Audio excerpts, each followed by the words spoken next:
अच्छा जी, last lecture में हम ओवरहेड्स पे ही कुछ क्वेश्चंस देख रहे थे। एक blanket and departmental overhead absorption rate में फ़र्क क्या है इसको देखा, और इसके अलावा हमने कुछ क्वेश्चन देखे थे पास पेपर के, क्वेश्चन नंबर 2 और 3। तो कोई चीज़ समझ नहीं आई लास्ट लेक्चर से, कोई आपके जहन में क्वेरी है किसी ट्रीटमेंट के ऊपर, पूछिए। क्वेश्चन नंबर 2 और 3 हमने ओवरहेड्स का चैप्टर 2 हमारे नोट्स का है, वो हम कवर कर रहे हैं अभी तक। अच्छा जी, एक क्वेश्चन हम और देखते हैं before we move forward, that is question number 4, Ternary Engineering limited.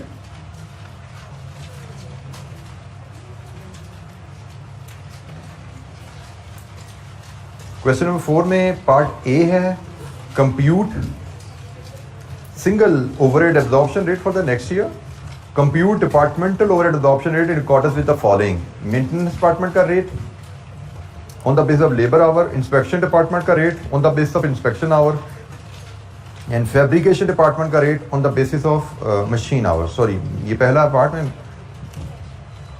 Fabrication का मशीन आवर पे और फॉस्फेट एंड पेंटिंग डिपार्टमेंट का लेबर आवर्स पे। तो टोटल 4 डिपार्टमेंट हैं गालिबन, एक मेंटेनेंस, एक इंस्पेक्शन, एक फैब्रिकेशन और एक फॉस्फेट। 4 डिपार्टमेंट, चारों की बेसिस हमें गिवन है एब्जॉर्प्शन रेट निकालने के लिए पार्ट बी के लिए। So part A single overhead absorption rate, part B departmental overhead absorption rate. अच्छा जी, let's read the data, then we will start discussion कि कैसे इसको करना है, हमें लेके चलना है।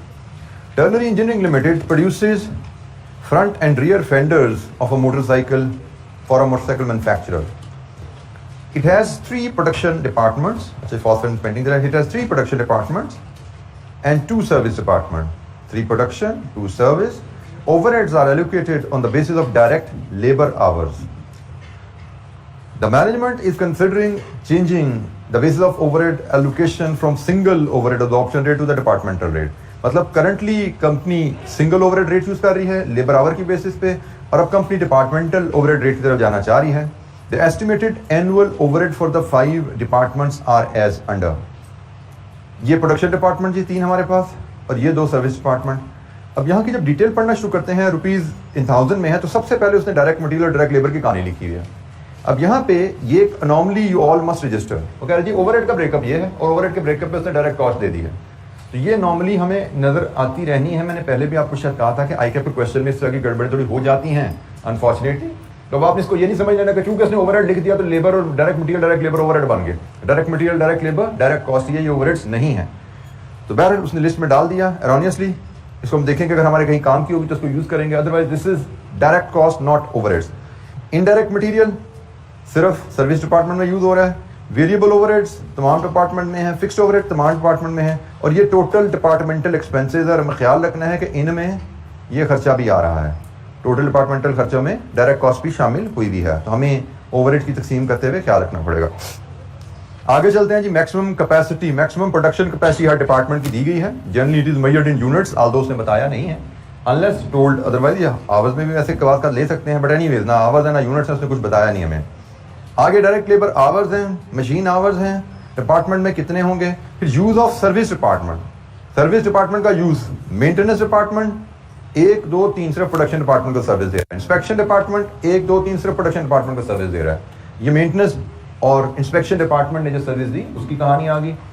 तो दैट्स इट, ये है जी डाटा। और सबसे पहला काम compute single overhead absorption rate. उसने ओवरहेड एब्जॉर्प्शन रेट की बेसिस यहाँ नहीं बताई, लेकिन यहाँ बताई भी है कि single overhead absorption rate labour our की बेसिस पे कैलकुलेट किया जाता है। तो हमें single overhead absorption rate calculate करने के लिए 5 डिपार्टमेंट से फैक्ट्री ओवरहेड्स उठाने हैं। उस factory overheads, total factory overheads जो फैक्ट्री के बनेंगे, उनको हमने ये 3 डिपार्टमेंट में जो डायरेक्ट लेबर आवर्स हैं इसके सम से डिवाइड करना है। तो पहला पार्ट, टोटल फैक्ट्री ओवरहेड्स को हमने फैक्ट्री के टोटल लेबर आवर से डिवाइड करना है। फैक्ट्री के लेबर आवर टोटल ओवरहेड्स लेने के लिए हम इसके 5 डिपार्टमेंट हैं, 5 डिपार्टमेंट के ओवरहेड्स लाते हैं। फैक्ट्री ओवरहेड्स डिपार्टमेंट वाइज हम लेते जाते हैं। सबसे पहले फैब्रिकेशन है, फिर फॉस्फेट है, फिर पेंटिंग है। इसके बाद इंस्पेक्शन है, देन मेंटेनेंस है। सिंगल ओवरहेड रेट के लिए हमें टोटल ओवरहेड्स लेने हैं फैक्ट्री के। हमें डिपार्टमेंट वाइज ओवरहेड्स अवेलेबल हैं। जैसे फैब्रिकेशन की मैं बात करूं तो रुपीज़ इन 1000 में 200 प्लस 480 ये हैं जी फैब्रिकेशन के ओवरहेड्स 680। फॉस्फेट के बात करूं तो इसके ओवरहेड्स हैं जी 70 प्लस 65 135। पेंटिंग की बात करें तो इसके ओवरहेड्स हैं ये 100 प्लस 115 ये बनते हैं जी 215। और इंस्पेक्शन और मेंटेनेंस में यहाँ पे तो हमें देखना पड़ा ना, हम टोटल नहीं उठा सके क्योंकि टोटल में डायरेक्ट कॉस्ट भी थी, इसलिए हमने इंडिविजुअली इनका टोटल कर लिया। लेकिन इंस्पेक्शन और मेंटेनेंस का टोटल हमें गिवन है और वो सारे ओवरहेड्स का ही टोटल है, तो हमें इंडिविजुअली टोटल करने की जरूरत नहीं, हम इन दो फिगर्स को उठा सकते हैं। इंस्पेक्शन के ओवरहेड 210 एंड मेंटेनेंस के ओवरहेड 300। सो 210 और 300 इसका टोटल करने की जरूरत नहीं है। लीजिए जी, ये हमारे total factory overheads rupees in 1000 में आ रहे हैं। टोटल फैक्ट्री ओवरहेड्स कितना है जी, सम कीजिए। 1540। ये हमारे टोटल फैक्ट्री ओवरहेड्स हैं, हमारी कंपनी के total factory overheads. Single overhead absorption rate के लिए टोटल फैक्ट्री ओवरहेड्स को हम डिवाइड करेंगे डायरेक्ट लेबर आवर्स से पूरी फैक्ट्री के। तो पूरी फैक्ट्री के direct labour hours 24,000 plus 9600 plus 12,000 कितना बना टोटल 45,600। लीजिए जी, अब यहां से ओवरहेड एब्जॉर्प्शन रेट बिल्कुल इसको मिलते हैं सिंगल ओवरहेड एब्जॉर्प्शन रेट पर डायरेक्ट लेबर आवर। ख्याल रखना है ये रुपीज इन 1000 में है, इसका 3 जीरो लगा लीजिएगा क्योंकि रेट आप rupees per direct labour our बना रहे हैं। 33.77 दो डेसिमल तक लिखना होता है हमने। आवरली डाटा या पर यूनिट डाटा हमने कहा था हम 2 डेसिमल तक लिखा करेंगे। लीजिए जी, any question overhead single overhead absorption rate की calculation. Single overhead absorption rate की कैलकुलेशन, कोई सवाल?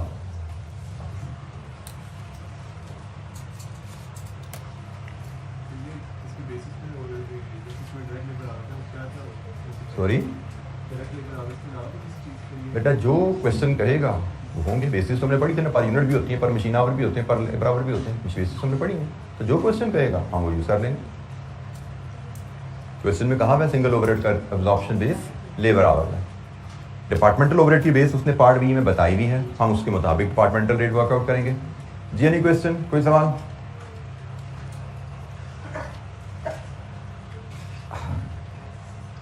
अच्छा जी, डिपार्टमेंटल ओवरहेड पे जब हमने जाना है तो उसके लिए हम देखते हैं कि हमें पहले एलोकेशन एंड अपॉर्शनमेंट हुई हुई है ओवरहेड्स की, डिपार्टमेंट में तकसीम हुई हुई है, लेकिन सर्विस डिपार्टमेंट में भी ओवरहेड है।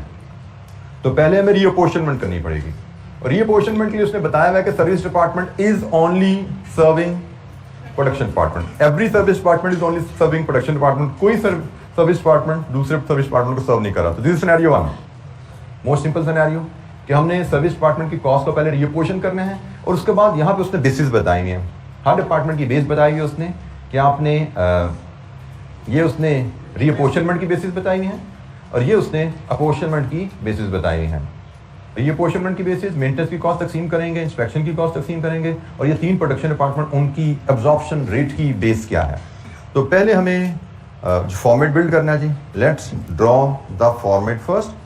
5 डिपार्टमेंट्स हमारे पास हैं, उनके लिए हमें 5 कॉलम पहले चाहिए।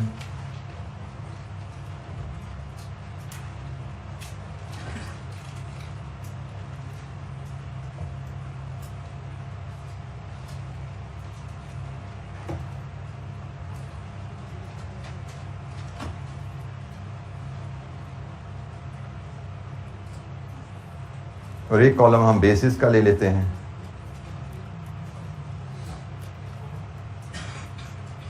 हमारे डिपार्टमेंट हैं जी fabrication, phosphate, painting, inspection, maintenance. और हमारे पास एलोकेटेड एंड अपोर्शन ओवरहेड्स की डिटेल अवेलेबल है, हमने अभी पार्ट 1 में यूज़ की। ये हमारे allocated and apportion overhead her department के आ रहे हैं, ठीक है जी, ऐसा ही है। ये allocated and apportion overhead of each department, तो इसको यहाँ फीड करते हैं जी। 680, 135, 215, 210, 300। लीजिए जी, ये allocated and apportioned overheads हैं। अब सिनेरियो 1 के मुताबिक हमने इंस्पेक्शन की कॉस्ट को तकसीम करना है, मेंटेनेंस की कॉस्ट को तकसीम करना है, 1 by 1। No sequence is important here. तो इंस्पेक्शन की कॉस्ट तकसीम होगी, मेंटेनेंस की कॉस्ट तकसीम होगी, और किस बेसिस पे? हमें गिवन है जी इंस्पेक्शन आवर्स की डिटेल, हमें गिवन है मेंटेनेंस आवर्स की डिटेल। तो इंस्पेक्शन आवर्स की डिटेल है 1000, 500, 1500।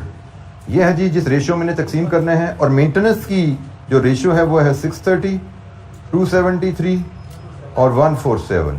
हमने 210 को तकसीम करना है और हमने 300 को तकसीम करना है। तो जनाब 210 को जब तकसीम करने जाते हैं, रेशियो का मतलब हिस्से बनाने हैं हमें 1000, 500, 1500, 3000 हिस्से बनाने हैं। तो 3000 में से 1000 बटा 3000 फैब्रिकेशन को, 500 बटा 3000 फॉस्फेट को, 1500 बटा 3000 पेंटिंग को। ये हमारी तकसीम का तरीका है। इंस्पेक्शन कॉस्ट मेंटेनेंस को चार्ज नहीं होगी। तो जनाब 1000 बटा 3000 70, 35, 105। लीजिए जी, कैलकुलेशन करके देख लीजिए। किसी स्टूडेंट को दिक्कत है इस कैलकुलेशन में, पूछिए। हमें बताया गया है इंस्पेक्शन कॉस्ट को हमने तकसीम करना है on the basis of inspection hours. Inspection cost को हमने on the basis of inspection hours तकसीम किया। कोई सवाल?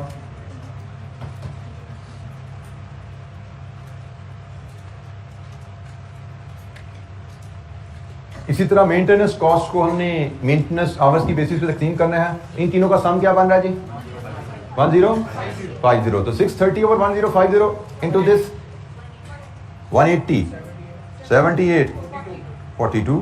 लीजिए जी, इस तकसीम पे किसी को कोई इतराज? इंस्पेक्शन डिपार्टमेंट को मेंटेनेंस से कोई हिस्सा नहीं जाएगा, क्योंकि मेंटेनेंस डिपार्टमेंट इंस्पेक्शन को कोई सर्विस नहीं देता। यहाँ पे पहला केस था जिसमें service departments are only serving production department. कोई सवाल? किसी बच्चे को किसी कैलकुलेशन में कोई दिक्कत? सिंपली हमने रेशियो हमें गिवन थी, उस रेशियो की बेसिस पे हमने इसको तकसीम कर लिया। जी बेटा, बेसिस समझ नहीं आई? बेटा इस बेसिस पे तकसीम करना है, ये रेशियो है। रेशियो में कॉस्ट को तकसीम करना, आपको मैंने रेशियो और प्रोपोर्शन से डील करने की असाइनमेंट दी हुई है। क्या आपने असाइनमेंट की हुई है? कौन क्वेश्चन कर रहा था? जो बच्चा क्वेश्चन का हाथ खड़ा करे। जी बेटा, आपने असाइनमेंट की हुई है? बेटा मेरा सवाल का जवाब दीजिए। Have you done the assignment given to you on how to deal with percentages and proportions? इसका मतलब आप सीखना चाहती नहीं, you want to carry on with your weakness.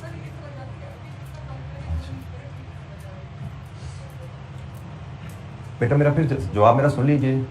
You know आपको वीकनेस यहाँ पे आई, I can tell you, you have weakness in dealing with proportions. ठीक है, you need to do the assignment. मैंने आपको अगर असाइनमेंट दी थी इन जनरल, तो मैंने इन जनरल आप लोगों की इस स्किल को गेज मुझे किया हुआ है। मुझे पता है इस लेवल पे स्टूडेंट्स को प्रॉब्लम आती है।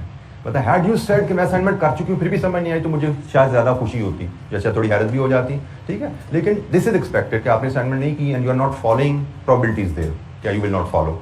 इस प्रोबेबिलिटी को देखते हुए आपको बेटा असाइनमेंट दी गई थी, ताकि आप इन छोटी चीज़ों में ना फंसा करें। हमने इस कॉस्ट को इस रेशियो में तकसीम करना है। रेशियो का मतलब हमने इतने हिस्से करने हैं। और मैंने सवाल पहला पूछा, टोटल कितने हिस्से करने हैं? आपने इसका मुझे जवाब दिया। बताइए हमने टोटल कितने हिस्से करने हैं मेंटेनेंस कॉस्ट के? 1, 2, तीनों का सम कीजिए। बेटा कैलकुलेटर इस्तेमाल कीजिए, मुझे सम करके बताइए तीनों वैल्यूज का सम क्या है। हमने टोटल 1050 हिस्से करने हैं मेंटेनेंस कॉस्ट के। 1050 हिस्सों में से 630 इसको जाएंगे, 273 इसको जाएंगे एंड 147 इसको जाएंगे। Maintenance cost divide with 1050 into 630, maintenance cost divide with 1050 into 273, maintenance cost divide with 1050 into 147। Dealing with proportions, ratios, percentages, ये सब पे आपकी कमांड बहुत स्ट्रांग होनी चाहिए। और अब हमें इसकी वर्किंग यहाँ पे एग्जाम में दिखाने की जरूरत नहीं है। मैंने ऐसे कहा था we will learn how to present smartly. ये अपोर्शनमेंट में मैंने आपको इनकी तकसीम वर्किंग कर करके दिखाई थी। अब यहाँ पे आके आई फेल्ट कि अब हम एग्जाम फॉर्मेट्स पे आ चुके हैं। इलस्ट्रेशन में हमने काफ़ी एक्टिविटी प्रोपोर्शन परसेंटेज से डील करने की कर ली भी है. Now we can learn to work smartly, now we can learn to present smartly, क्योंकि एग्जाम में दिस इज एनफ, हमें वर्किंग दिखाने की शायद यहाँ पे जरूरत नहीं है. तो जी जनाब, एनी क्वेश्चन, किसी और स्टूडेंट को कोई दिक्कत? मैं फिर इंसिस्ट करूंगा, अभी भी अगर जिन बच्चों ने असाइनमेंट नहीं की भी वो कर लें, आगे चल के और चैलेंजेस आने वाले हैं. क्योंकि अभी तो जैसे हम ABC टॉपिक पढ़ रहे हैं, मतलब ABC तो वैसे हमारे चैप्टर का नाम भी है, लेकिन ये ABC लेवल के टॉपिक्स हैं, ठीक है. तो अगर आपको इनमें आप रुकना शुरू हो जाओगे तो बेटा जब हम आगे चलेंगे, यकीनन आगे चल के जैसे जैसे आगे चलते हैं टॉपिक्स थोड़े एडवांस भी होते हैं, और जब एडवांस होते हैं उनमें कैलकुलेशन भी एडवांस होती है. और एक चीज़ आपको ये और भी समझनी होती है कि अभी हम चूंकि बेसिक लेवल पे होते हैं तो टीचर भी बेस बनाने के लिए बहुत स्लो चल रहे होते हैं. आगे चल के टीचर ने भी आहिस्ता आहिस्ता अपना पेस बिल्ड करना होता है ऑन दिस एक्सपेक्टेशन कि you are gaining maturity of the subject. तो जब आप, हमारी एक्सपेक्टेशन होगी कि भैया पहला चैप्टर खत्म हो गया, दूसरा चैप्टर खत्म हो गया, अब आप मेच्योर हो गए, आपको बातें समझ आनी शुरू हो गई हैं हमारी, तो हमारी पेस इससे 10-20 से ज़्यादा होगी डिलीवरी की. मेरी डिस्कशन की एक्सटेंट, बारीकियों में जाने की एक्सटेंट इससे 10-20% कम हो जाएगी. बहुत सी चीज़ें जो मैं स्टेज पे कैलकुलेशन है, जो स्टेज पे मैं एक्सप्लेन कर रहा हूँ, मैं आगे चल के एक्सप्लेन नहीं कर रहा हूँ, क्योंकि मैं एक्सप्लेन आपको 10 दफ़ा कर चुका हूँ, मेरी अंडरस्टैंडिंग होगी. अब एक्सप्लेन किए बगैर आप फॉलो करेंगे. जैसे ये रेशो में अभी बता रहा हूँ, ये पहले मैं 6 दफ़ा बता चुका हूँ, मेरी एक्सपेक्टेशन थी कि मोस्ट ऑफ यू फॉलो, ठीक है. लेकिन आगे चल के आप एक्सपेक्ट करें कि मैं ये चीज़ें दोबारा बताऊंगा, आज से 2 हफ्ते बाद भी मैं रेशियो में तकसीम बता रहा हूँ, ऐसा कोई सवाल सामने आया तो आपकी एक्सपेक्टेशन बेटा गलत होगी. यू शुड नॉट एक्सपेक्ट कि मैं ये 2 हफ्ते बाद भी ये चीज़ बता रहा हूँ कि भाई इस तरह तकसीम करते हैं कॉस्ट को. You need to learn this thing. मैं I am telling you reality.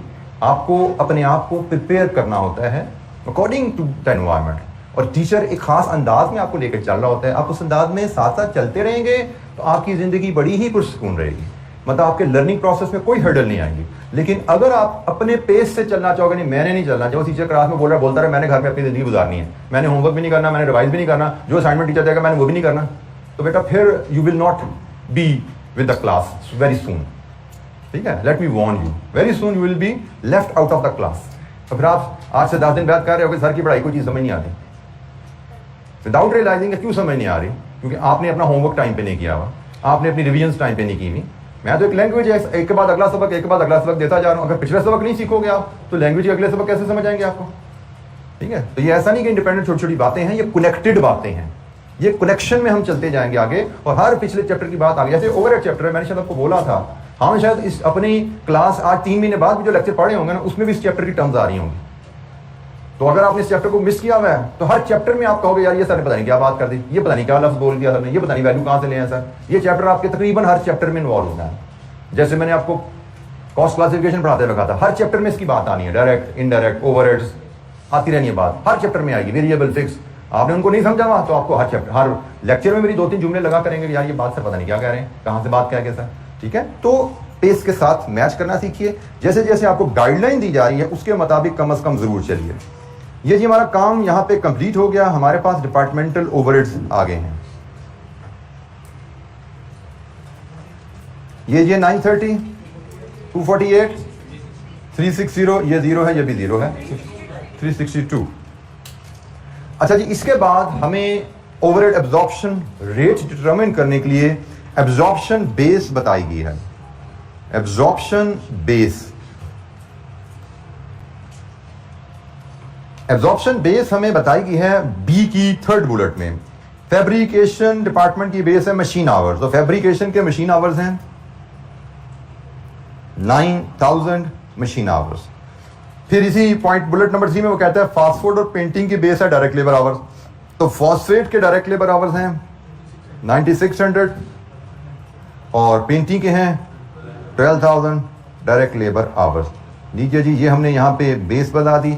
अब हम ओवरहेड एब्जॉर्प्शन रेट यहाँ पे डिटरमिन कर लेते हैं. ओवरहेड एब्जॉर्प्शन रेट रुपीस में हम लेंगे, ये रुपीस इन 1000 में है, ख्याल कीजिएगा. इसके साथ 3 0 लगा के फिर डिवाइड करेंगे. तो बताइए फैब्रिकेशन का ओवरहेड एब्जॉर्प्शन रेट क्या है? 103.33 पर मशीन आवर.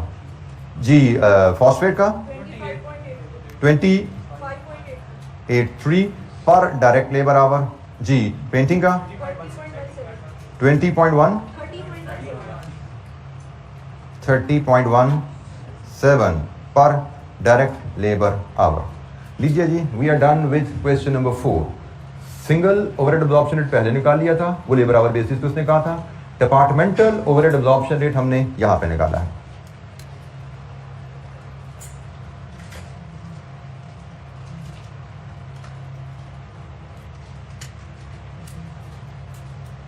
मेरी एक और मैं अपनी habit which you may have observed और विच यू मे फाइंड, मतलब आजकल के दौर को देखता हूँ तो you may find it unusual may be, लेकिन I do it for your benefit.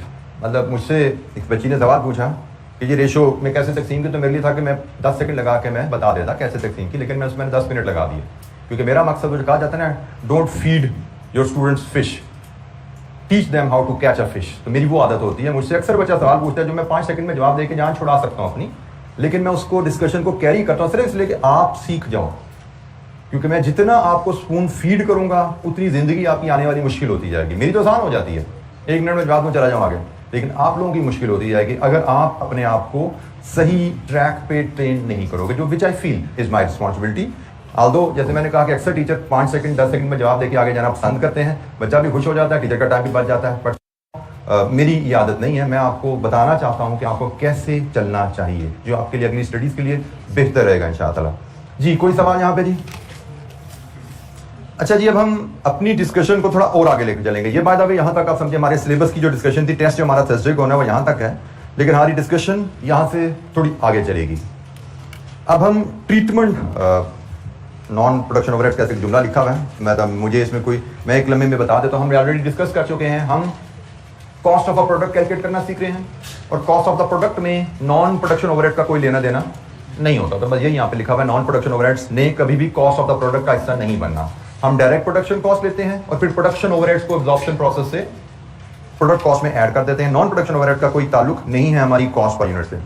अच्छा जी, अब जो हम एरिया सीखने जा रहे हैं that is accounting, recording of overheads. Overhead को कैसे रिकॉर्ड किया जाता है कॉस्ट अकाउंट्स में। अभी तक शायद हमारी बात हुई नहीं, लेकिन let me add another angle to cost accounting.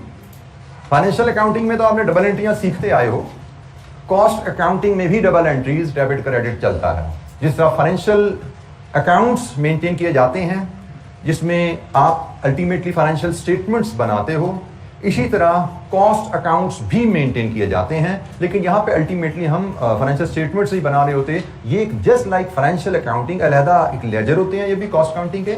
यहाँ से हमारा मकसद होता है कॉस्ट पर यूनिट ड्राइव करना, इनका मकसद हमारा कॉस्ट ऑफ द प्रोडक्ट उसको ड्राइव करना है। आल्दो बैकएंड पे कैलकुलेशन सपोर्ट जो हम कर रहे हैं वही है। जैसे हमने एब्जॉर्प्शन का चैप्टर पढ़ा, तो अब इस जो हमने स्टेटमेंट बनाई है इसको अब लेजर में कैसे रिकॉर्ड किया जाता है, इस इंफॉर्मेशन को अब हम उस तरफ जाने लगे हैं। लेकिन कॉस्ट ओवरहेड की रिकॉर्डिंग से पहले मैं थोड़ा सा आपको एक जेनेरिक सा कॉस्ट का फ्लो आपसे शेयर करना चाहूंगा कि कॉस्ट अकाउंटिंग में इन जनरल क्या अकाउंटिंग एंट्रीज पोस्ट की जाती हैं जिनकी मदद से हम कॉस्ट पर यूनिट डिटरमिन कर रहे होते हैं। वैसे तो हमारा एक पूरा चैप्टर है कॉस्ट फ्लो का, कि कॉस्ट अकाउंटिंग सिस्टम में बुक कीपिंग कैसे की जाती है, ये हमारा एक पूरा चैप्टर है। लेकिन इस चैप्टर को जनरली मैं एंड पे कवर करता हूँ, क्योंकि इस चैप्टर में हमारे एग्जाम पॉइंट ऑफ व्यू से तो ज़रा कम इंपॉर्टेंट होता है, स्टैंड अलोन सा चैप्टर होता है, और चूंकि उसमें ज़्यादा फाइनेंशियल अकाउंटिंग की बातें होती हैं, फाइनेंशियल अकाउंटिंग बेस्ड की बातें होती हैं, डेबिट क्रेडिट की बातें होती हैं, तो इसलिए मुझे लगता है कि हम कॉस्ट अकाउंटिंग पहले पढ़ी हो हमने, तो शायद उस सिस्टम को हम फिर ज़्यादा बेहतर और क्विकली समझ पाते हैं। और आजकल स्पेशली जब आपने फाइनेंशियल अकाउंटिंग को भी अक्सर बच्चों ने नहीं पढ़ा होता, तो अर्ली स्टेज पे उसको डिस्कस करना मुझे लगता है कि इतना ज़्यादा हेल्पफुल आपके लिए नहीं रहता। बट फिलहाल मैं आपसे थोड़ा बेसिक सा कॉस्ट का फ्लो शेयर करूंगा कि जनरली एक बेसिक सा कॉस्ट का फ्लो क्या है जो कॉस्ट अकाउंटिंग में हम रिकॉर्ड कर रहे होते हैं। कॉस्ट अकाउंटिंग में एक तो है फाइनेंशियल अकाउंटिंग, उसको छोड़ दे, अब हम फैक्ट्री में आ गए। सिर्फ फैक्ट्री में बुक कीपिंग अकाउंटिंग कैसे की जाती है, कॉस्ट अकाउंटिंग। फैक्ट्री में जब भी आप कोई मटेरियल खरीदते हैं अपनी फैक्ट्री में इस्तेमाल के लिए, तो आपके पास एक रॉ मटेरियल इन्वेंट्री का रिकॉर्ड होता है। बड़ा बेसिक सा फ्लो मैं आपसे शेयर करूंगा। रॉ मटेरियल इन्वेंट्री का रिकॉर्ड होता है, तो आप अपनी जो भी आपने कैश से, फॉर दैट मैटर अगर हम समझें आपने कैश से रॉ मटेरियल खरीदा है, तो ये जनाब यहाँ पे आपने कैश से अमाउंट डेबिट कर दी। इसके बाद आपको फैक्ट्री में जब भी किसी कस्टमर से ऑर्डर आता है, फॉर एग्जाम्पल हम बात करें, आपको किसी कस्टमर ने ऑर्डर दिया जी मुझे ये 50 डाइस बना दें, हर ऑर्डर के अगेंस्ट आप एक वर्क इन प्रोसेस अकाउंट खोलते हैं। वर्क इन प्रोसेस अकाउंट से ऑर्डर नंबर 1 के अगेंस्ट खोला आपने, 50 डाइस का ऑर्डर आया, उसका नंबर ऑर्डर नंबर 1, आपने ऑर्डर नंबर 1 के लिए वर्क इन प्रोसेस अकाउंट खोला। Work in process account basically क्या शो करता है, इसमें इस ऑर्डर से related all production cost relating to order से number 1 are accumulated here.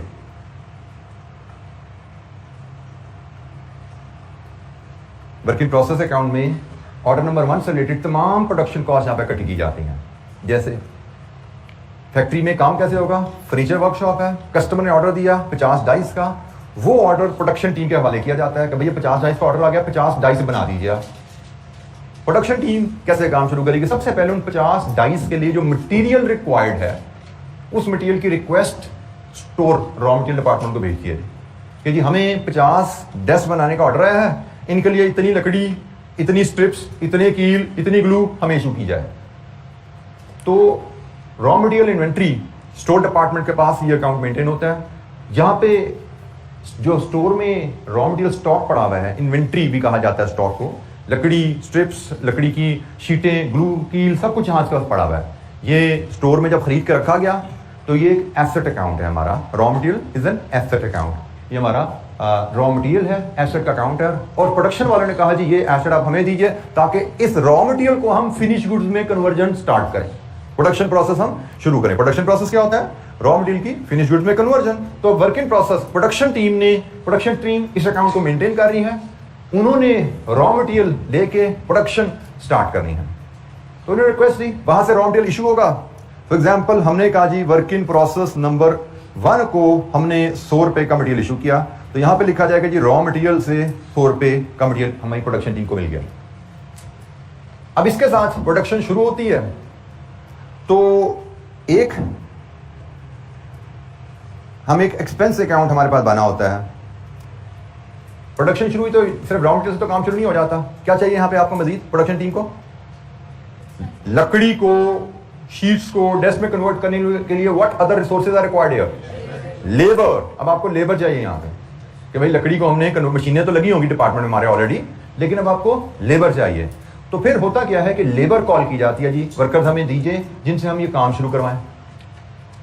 Workers की जनरली से सैलरी पेमेंट वीकली हो रही होगी। लेट्स अज्यूम आपने वीक 1 की पेमेंट बनी वर्कर्स की, एक डायरेक्ट लेबर अकाउंट बनाया जाता है जिसमें वर्कर्स की सैलरी रिकॉर्ड की जाती है, बल्कि फिलहाल इसको डायरेक्ट मैं इसको लेबर अकाउंट कहता हूँ। लेबर अकाउंट बनाया जाता है जिसमें वर्कर की सैलरी रिकॉर्ड की जाती है। आपने वीक 1 के एंड पे रिकॉर्ड किया कि हमने वर्कर को सैलरी से 80 रुपीज की पे की, और इस 80 रुपीज जिन वर्कर को सैलरी पे की है उनमें से कुछ वर्कर्स इस जॉब पे काम कर रहे थे, कोई और भी ऑर्डर चल रहा होगा ना, वर्क इन प्रोसेस 2 भी होगा, वर्क इन प्रोसेस 3 भी होगा, किसी ने हमें कुर्सी का ऑर्डर दिया हुआ है, किसी ने डेस्क का ऑर्डर दिया हुआ है, किसी ने डाइस का ऑर्डर दिया हुआ है। तो हम सिर्फ एक ऑर्डर की बात कर रहे हैं कि इसकी कॉस्ट हम इकट्ठी कैसे करते हैं। तो हमने यहाँ पे लेबर भी इंगेज की हुई है, हमारी ऑर्गेनाइजेशन हर वीकेंड पे लेबर को अपने काम के मुताबिक सैलरी पे करती है। तो लेट्स अज्यूम किसी एक वीकेंड पे जिसमें ये ऑर्डर बना था, वर्कर को सैलरी टोटल दी गई थी 80, लेकिन ये पूरे फैक्ट्री के वर्कर की सैलरी है। फिर कंपनी देखती है भाई इन वर्कर्स में से कितने वर्कर्स थे जो हम काम कर रहे थे और उनकी सैलरी कितनी थी, उनकी जो सैलरी थी वो उनको चार्ज कर दो इस अकाउंट को, से उनकी सैलरी थी 25। तो आपने कहा जी ये जनाब लेबर आ गई, ये डायरेक्ट लेबर है जी। लेबर में सैलरी जो जा रही है वो डायरेक्ट लेबर की भी है, इनडायरेक्ट लेबर की है। तो जो तो डायरेक्ट लेबर है इस जॉब पे जिसने काम किया उसकी सैलरी ट्रांसफर कर दी। हमने कहा जी ये डायरेक्ट लेबर जो है 25। प्रोडक्शन प्रोसेस हमारा चल रहा था, हमारी प्रोडक्शन में जो कॉस्ट हम जानना चाहते हैं ऑर्डर नंबर 1 के अगेंस्ट टोटल कॉस्ट। तो हमारी कॉस्ट एक रॉ मटेरियल है, डायरेक्ट मटेरियल है, रॉ मटेरियल आपका डायरेक्ट होता है, ठीक है, डायरेक्ट मटेरियल है, उसकी कॉस्ट हमें पता लग गया इस ऑर्डर की कितनी है। हमारी लेबर डायरेक्ट, उसकी कॉस्ट पता लगी इस ऑर्डर की कितनी। जी बेटा मैंने वर्ड लिखा था डायरेक्ट, फिर मैंने इसको लेबर कर दिया क्योंकि सैलरी जब हम पे करते हैं तो टोटल सैलरी पे की जाती है, इसमें हेल्पर की सैलरी भी होगी, ठीक है, स्वीपर की सैलरी भी होगी, ये पूरी कंपनी की हमारी सैलरी है। इसमें इससे डायरेक्ट भी है इनडायरेक्ट भी। तो डायरेक्ट लेबर जो ऑर्डर नंबर 1 पे जिन्होंने काम किया उनकी सैलरी मैंने इसको ट्रांसफर कर दी कि भाई इस 80 रुपए में से जो 25 रुपए गए हैं ना वो उन वर्कर्स को, डायरेक्ट वर्कर्स को गए हैं जिन्होंने ये डाइस बनाने में काम किया। तो इसकी सैलरी तो भाई इस ऑर्डर के अगेंस्ट बुक कर लो। डायरेक्ट सैलरी थी, हमें पता था ये टोटल फैक्ट्री की सैलरी है और इस फैक्ट्री में से ये उन डायरेक्ट वर्कर्स की सैलरी है जिन्होंने ऑर्डर नंबर 1 पे काम किया। जी एनी अदर क्वेश्चन? फैक्ट्री में जब रॉ मटेरियल खरीदा जाता है पूरी फैक्ट्री के लिए वो रॉ मटेरियल इन्वेंट्री अकाउंट को डेबिट कर दिया जाता है। फिर रॉ मटेरियल जब किसी ऑर्डर के अगेंस्ट इशू किया जाता है on request of the production team, तो वो ऑर्डर, वो रॉ मटेरियल अकाउंट से उस ऑर्डर के वर्किंग प्रोसेस अकाउंट को ट्रांसफर कर दिया जाता है।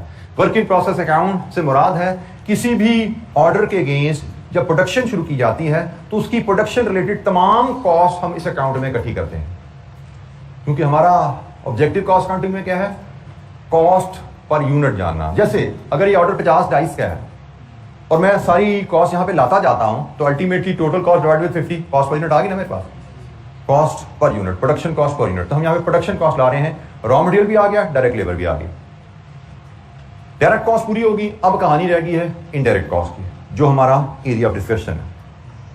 इनडायरेक्ट कॉस्ट के लिए production cost, indirect production cost से डील करने के लिए हमारी फैक्ट्री में एक अकाउंट ओपन किया जाता है, फैक्ट्री ओवरहेड्स अकाउंट। ये हमारा एरिया इस चैप्टर का शुरू होने लगा है। पीछे जो मैंने अपने अकाउंट्स बनाए वो ओवरऑल बिल्डअप इंफॉर्मेशन के लिए था।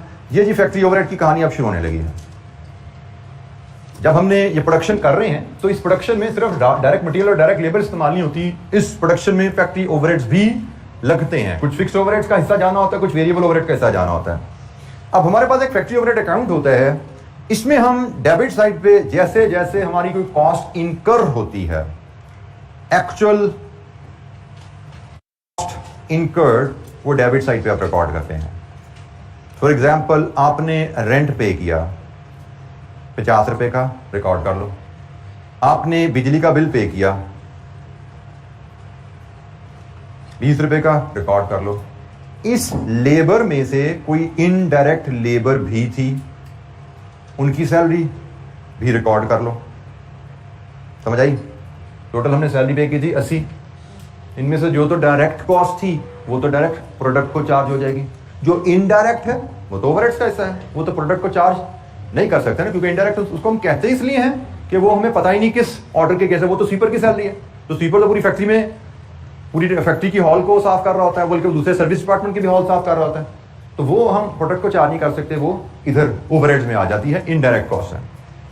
तो हम जैसे जैसे खर्चा पूरे साल में इनकर करते जाते हैं, बिजली का बिल हर महीने आएगा, सैलरी इनडायरेक्ट हर हफ्ते जाएगी, रेंट में भी हर महीने आ रहा होगा, या 6 मंथली एडवांस देते हैं तो 6 मंथली आ रहा होगा, जो भी फैक्ट्री ओवरहेड्स हैं सारे इधर डेबिट होते जाते हैं।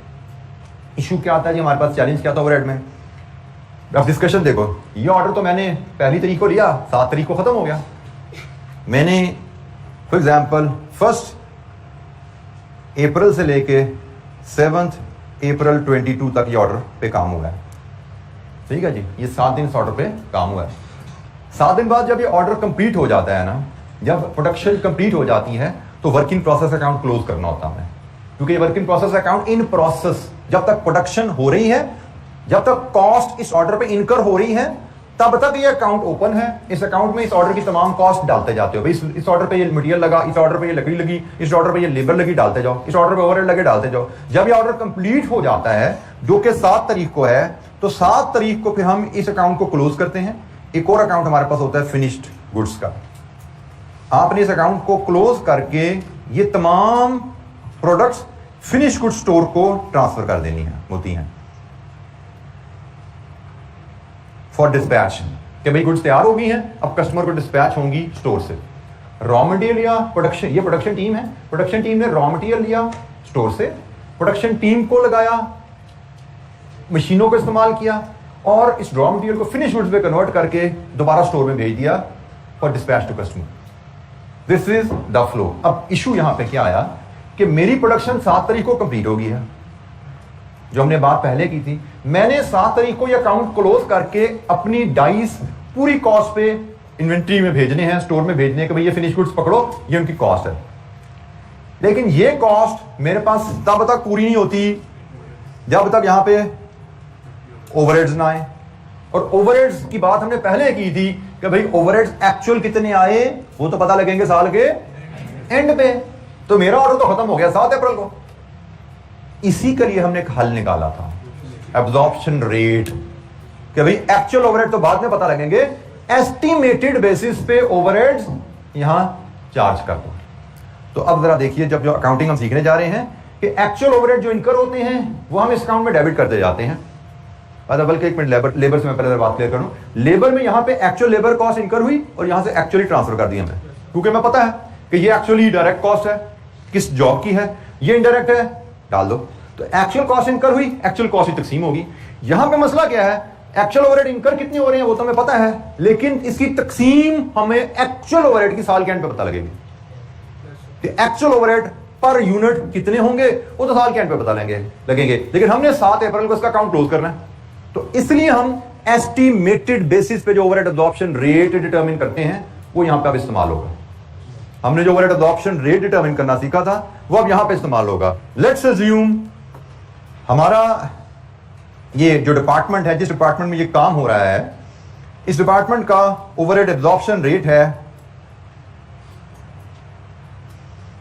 ₹5 पर डायरेक्ट लेबर आवर। ठीक है जी, लेट्स अज्यूम जिस डिपार्टमेंट में ये प्रोडक्शन हो रही है, इस डिपार्टमेंट का ओवरहेड एब्जॉर्प्शन रेट है ₹5 पर डायरेक्ट लेबर आवर। कहां से आया, आपको पता है कैसे आता है ये। और लेट्स अज्यूम फर्दर कि इसी डिपार्टमेंट का जो डायरेक्ट लेबर आवर का रेट है इट इज ₹10 पर आवर। इस डिपार्टमेंट का डायरेक्ट लेबर का रेट, बल्कि इसको मैं let me direct labour rate वो है ₹10 पर आवर, और ओवरहेड का रेट है 5 पर आवर। हम वर्कर को सैलरी देते हैं 10 रुपए पर आवर के हिसाब से, और हम ओवरहेड अब्जॉर्ब करते हैं 5 रुपीज पर लेबर आवर के हिसाब से। अब हमने इस डिपार्टमेंट में कितने लेबर आवर काम किया, कितने जी, 25 खर्चा है ना, तो इस रेट के हिसाब से कितने घंटे काम हुआ। वर्क इन प्रोसेस 1 पे काम हुआ है 25 rupees over 10, 2.5 direct labour our. Work in process 1 पे 2.5 डायरेक्ट लेबर आवर काम हुआ है। ये जो ऑर्डर आया है इस पे 2.5 डायरेक्ट लेबर आवर काम हुआ है। तो अब यहां से ओवरहेड कॉस्ट हम बनाना चाहें, overhead cost for work in process 1, ये जो ऑर्डर है इसकी ओवरहेड कॉस्ट क्या बनती है, तो जनाब 2.5 डायरेक्ट लेबर आवर इंटू ₹5 पर डायरेक्ट लेबर आवर। यही एब्जॉर्प्शन रेट है ना, कितनी बनी 10.5, 12.5 रुपीज, ये जी हमारी ओवरहेड एब्जॉर्प्शन की कॉस्ट। तो जनाब किया क्या जाता है कि जब मेरा वर्क इन प्रोसेस का ऑर्डर कंप्लीट हो गया तो मैंने वर्क इन प्रोसेस 1 के लिए इस ऑर्डर का ओवरहेड एब्जॉर्ब कितना बनता है, जैसे अभी हमने सीखा था ना ओवरहेड एब्जॉर्प्शन रेट निकालना और वहां से फिर ओवरहेड कॉस्ट निकालना एक सर्टन जॉब के लिए, सर्टन प्रोडक्ट के लिए। तो ये वही तरीका है। हमने कहा कि हमारा ओवरहेड एब्जॉर्प्शन रेट 5 रुपए पर लेबर आवर है और वर्क इन प्रोसेस 1 पे लगे हैं टोटल 2.5 आवर, तो 5 रुपए पर लेबर आवर के हिसाब से 2.5 लेबर आवर की कॉस्ट बनती है 12.5। तो जनाब ये कॉस्ट आप चार्ज कर दें वर्क इन प्रोसेस 1 को 12.5, वर्क इन प्रोसेस 1 में ओवरहेड आ गए 12.5। अब हमारा work in process account complete हो गया। अब हमारा work in process account complete हो गया। तो बताइए हमारी प्रोडक्ट की कॉस्ट कितनी बनी 137.5। हम 137.5 पे इसको ट्रांसफर कर देते हैं फिनिश गुड्स में। वर्क इन प्रोसेस 1 से 137.50 की प्रोडक्ट बन के हमारे पास आ गई। तो यहां से हमने अभी जो एंट्रीज डिस्कस की हैं ओवरहेड से रिलेटेड, वो 2 एंट्रीज हैं। हमने ओवरहेड से रिलेटेड सिर्फ 2 एंट्रीज डिस्कस की हैं, जिसमें एक एंट्री आप पास करते हैं जब एक्चुअल ओवरहेड इनकर होते हैं, और दूसरी एंट्री आप रिकॉर्ड करते हो एस्टिमेटेड बेसिस पे, estimated overhead cost charged to production, production cost कह लीजिए, ब्रैकेट में वर्क इन प्रोसेस अकाउंट में लिख देता हूं। तो डेबिट साइड पे आप इस ओवरहेड अकाउंट में जो एक्चुअल कॉस्ट इनकर होती है वो डालते रहते हैं, और क्रेडिट साइड पे आप एस्टिमेटेड बेसिस पे हर ऑर्डर में उसका जो ओवरहेड एब्जॉर्प्शन बनती है वो कॉस्ट चार्ज करते जा रहे हैं उसके एब्जॉर्प्शन रेट के हिसाब से।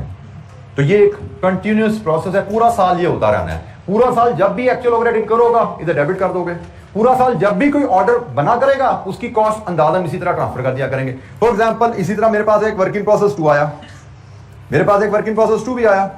वर्क इन प्रोसेस 2 में रॉ मटेरियल आया से 200 रुपए का, वर्क इन प्रोसेस 2 में डायरेक्ट लेबर आई से 400 रुपए की। तो बताइए यहां पे ओवरहेड्स कितने चार्ज होंगे आपके हिसाब से इस डाटा के मुताबिक? वर्क इन प्रोसेस 2 में कितने ओवरहेड चार्ज होंगे?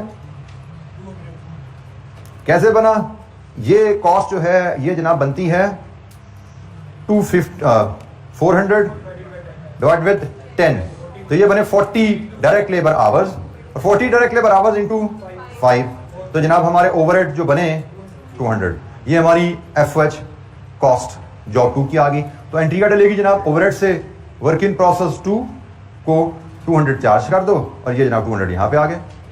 तो ये चलती रहेगी कहानी यहां से, नए ऑर्डर आते रहेंगे, उनमें जितने लेबर आवर लगे हैं उसकी बेसिस पे उन्हें कॉस्ट चार्ज करते जाओगे, अंदाजन एक्चुअल खर्चा जब हो रहा है यहां पर रिकॉर्ड करते जाओगे। तो एक साइड पे आप एक्चुअल खर्चा रिकॉर्ड करते रहते हो, और दूसरी साइड पे जो प्रोडक्शन को ट्रांसफर कर रहे हो कॉस्ट एस्टिमेटेड बेसिस पे कर रहे हो। मटेरियल में ऐसा नहीं है, मटेरियल एक्चुअल कॉस्ट पे खरीदते हो, डायरेक्ट मटेरियल है, एक्चुअल कॉस्ट पे ट्रांसफर कर देते हो। लेबर में ऐसा नहीं है, एक्चुअल कॉस्ट इनकर करोगे, जो डायरेक्ट है कॉस्ट वो वर्क इन प्रोसेस अकाउंट को चली जाती है, जो इनडायरेक्ट कॉस्ट है ओवरहेड अकाउंट पे आ जाती है, एक्चुअल कॉस्ट पे रिकॉर्ड हो रहा है। लेकिन ओवरहेड्स में ऐसा होना मुश्किल है कि कॉस्ट इनकर एक्चुअल पे जरूर होती है, लेकिन वर्क इन प्रोसेस को चार्ज हम एक्चुअल बेसिस पे नहीं कर सकते हर ऑर्डर की कंप्लीशन के साथ। इसीलिए वो सारा हमने बखेड़ा डाला था एब्जॉर्प्शन रेट का, कि भाई हम वर्क इन प्रोसेस ओवरहेड इनकर एक्चुअल पे करेंगे, लेकिन वर्क इन प्रोसेस को जब चार्ज किया करेंगे एब्जॉर्प्शन रेट को यूज करके एस्टिमेटेड बेसिस पे कॉस्ट हम चार्ज कर दिया करेंगे। जैसे यहां पे अगर हमारा absorption rate 5 rupees per direct labour our है, और वर्क इन प्रोसेस 1 में अगर 2.5 आवर्स इस्तेमाल हुए हैं उस जॉब को बनाने में, तो उसको कॉस्ट चार्ज होगी 12.5, जो मैंने यहां पे चार्ज की वर्क इन प्रोसेस 1 में। फिर इसी तरह मैंने एग्जांपल एक बिल्ड की, एक दूसरा ऑर्डर आया वर्क इन प्रोसेस 2 का अकाउंट खोला हमने उसका, उसमें अगर लेबर इस्तेमाल हुई है 40 घंटे, 400 रुपए, 40 घंटे लेबर इस्तेमाल हुई है, तो इसको ओवरहेड अब्जॉर्ब होंगे इसी 5 रुपए के हिसाब से, यही 5 रुपए के हिसाब से 200 रुपए। तो ये जहां वर्क इन प्रोसेस 2 को हमने चार्ज कर दिया 200 रुपए, and this will keep on going. नया ऑर्डर आता जाएगा 5 रुपए पर लेबर आवर के हिसाब से, हर ऑर्डर में हम ओवरहेड एब्जॉर्ब करते जाते हैं, हम ओवरहेड कॉस्ट प्रोडक्ट कॉस्ट में ऐड करते जा रहे हैं एस्टिमेटेड बेसिस पे। अब वो जो डिस्कशन हमारी हुई थी उसको हमने कॉस्ट अकाउंटिंग में डबल एंट्री से आकर रिलेट किया। मैंने आपसे सिर्फ 2 अकाउंटिंग एंट्रीज, पीछे तो मैंने कॉस्ट का फ्लो थोड़ा शेयर किया, लेकिन basically there are 2 counting entries जो मैंने आपसे शेयर की हैं। एक, जब आप एक्चुअल ओवरहेड इनकर करते हो तो एंट्री डालते हो debit production overhead, credit cash या पेबल, जो भी केस हो। आपने रेंट पे किया, debit production overhead, credit cash. आपने बिजली का बिल पे किया, debit production overhead, credit cash. ठीक है जी। सो जो भी आप ओवरहेड की मद में खर्चा इनकर करोगे, प्रोडक्शन ओवरहेड के अकाउंट को डेबिट किया करोगे। और फिर दूसरी एंट्री हमने डिस्कस की work in process debit, production overhead credit. ठीक है, ये 2 एंट्री हमने ओवरहेड के अकाउंट में डाली थी ना। एक ओवरहेड अकाउंट में एंट्री डेबिट हो रही थी, एक ओवरहेड अकाउंट में क्रेडिट हो रही थी। डेबिट हो रही थी एक्चुअल कॉस्ट और क्रेडिट हो रही थी एस्टिमेटेड कॉस्ट, ओवरहेड एब्जॉर्प्शन थी using pre determined rate. Overheads are charge to work in process account as and when actual activity occurs. और तरीकाकार क्या है, hours work per unit produce, जैसे जैसे काम होगा उसके साथ हमने ओवरहेड को चार्ज करना है। सो एस्टिमेटेड बेसिस पे ओवरहेड कॉस्ट चार्ज करते जाते हैं हम वर्क इन प्रोसेस को। जी, एनी क्वेश्चन? ये 2 अकाउंटिंग एंट्रीज हैं, आगे भी अभी एंट्रीज कंप्लीट नहीं हुई ओवरहेड्स की, आगे भी हमें बात करनी है, लेकिन आज हम सिर्फ इन्हीं 2 एंट्रीज पे ही बात करते हैं कि हम अकाउंटिंग फॉर ओवरहेड जब करते हैं तो क्या बेसिक कॉस्ट का फ्लो है, कॉस्ट कहां से इनकर होती है और कैसे फिर वर्क इन प्रोसेस अकाउंट में जाती है और वर्क इन प्रोसेस से कैसे फिनिश गुड्स पे जाती है। जी, एनी क्वेश्चन, कोई सवाल? ये बेसिक सा फ्लो है, इसमें बड़ी डिटेल अभी आनी है आगे चल के, लेकिन वो जब हम चैप्टर पढ़ेंगे आज 2, 2.5, 3 महीने बाद तब हम बात करेंगे। फिलहाल ये फ्लो आपके लिए जानना काफ़ी है कि किस तरह काम हो रहा है। मजीद एक आधी एंट्री है, उस पर हम कल इंशाअल्लाह बात करेंगे। जी, कोई सवाल यहाँ तक? ओके जी, आज के लिए इतना ही। Thank you very much. बाकी इंशाअल्लाह कल डिस्कशन को लेकर चलेंगे आगे।